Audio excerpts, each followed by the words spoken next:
Welcome back. I'm Hendel. This is part 4 of our valuation series. Today we are diving into market multiples and comparable company analysis. The most widely used valuation is in practice and also probably the most frequently used. Now, we talked about DCF in the earlier session. It's a theoretical ideal. Multiples are the practical workhorse. So let's understand why and how to use them properly. Why do multiples work in the first place? It's because they're simple to use. The beauty of multiples is their simplicity. Instead of building complex multi-year projections, you're asking, what are the similar businesses worth? And how can I apply that to my subject company? This is anchored in market efficiency theory, that the prices, they reflect the collective wisdom. So for example, when let's say Google trades at 25 times earnings or Microsoft trades at 28 times, those multiples, they embed thousands of investors' views on growth, on profitability, risk, and competitive position. But here's a first critical point. Multiples are never used in isolation. They're comparative tools. An enterprise value to EBITDA multiple of 12x tells you nothing by itself. But when comparable companies trade at 8x to 14x, you can position your subject company within that range based on its relative quality. The second point that is worth noting is that multiples are only as good as your comparables. I've seen people compare a high-growth SaaS business to a legacy software company just because they're both technology. Now, that is worse than useless. It's misleading. Now, how do you choose and adjust these multiples? So let's talk about the most common multiples and when to use them.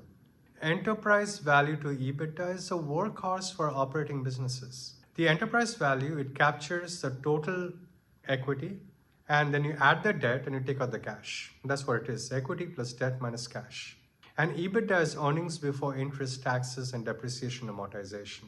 It's really a proxy for operating cash flow before capital structure decisions are made.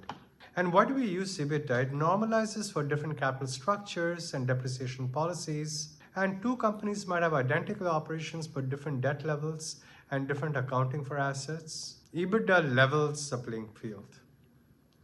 Limitation though, it ignores all of the CapEx requirements. A capital-intensive manufacturer and a software company might have similar EBITDA, but the manufacturer needs to reinvest 20% back into equipment, while the software company, well, they need only 5%. They shouldn't trade at the same multiple. The other piece to think about is price to earnings. It's classic for mature, profitable companies. It's equity value. It is equity value divided by the net income. Great for apples to apples comparison for companies with similar capital structures. But if you're unprofitable, it doesn't matter. Or if you have some weird tax situation, it doesn't matter. You don't factor that in. Revenue multiples, so enterprise value to revenue or price to sales, which is often called, even though when companies are not profitable, but they have clear paths to profitability, or is very common in high growth tech.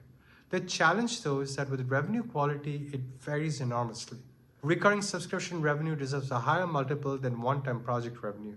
You follow where I'm going with this? So the framework is very different for different types of companies operating in different industries. Profitable, mature businesses, you take the P or the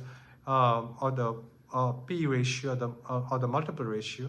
If it's capital intensive, then you take the enterprise value divided by the EBITDA and adjust for CapEx intensity. If it's unprofitable, you just take revenue multiples. If you see a path to profitability, that is. So this is art of comparable selection. Finding true comparables is harder than it looks. Industry classification is the starting point, not an end point. I use a 3-layer filter on this. You look at the business model's similarity. How do they make money? Subscription versus transaction, B2B versus B2C, product versus service. Second, you look at the financial profile. What size? Is similar size, similar margins, similar growth rates? A 50% growth rate company and a 5% growth company should not have the same multiple, even if they are in the same industry. Third, market position and competitive dynamics. Look at the market leaders. Do they deserve premium multiples due to moats, pricing power, low risk? Once you've selected all of these comparables, you calculate the distribution of multiples. I look at the mean, the median, the range. And if one comparable is a clear outlier, understand why before excluding it. Then comes those calibrations, those adjustments. Your subject company is never identical to the comparables. It might be smaller. Apply a size discount, 30% for private companies. It might be growing faster, so that justifies a premium. It can have lower margins, then it can justify a discount. This is where all art meets science. I have seen people make arbitrary adjustments to get to a predetermined answer. That's intellectually dishonest. Your adjustments must be defensible based on value drivers. And here's a practical approach. Use a scoring model. Rate each comparable and your subject company on key drivers. And what are them?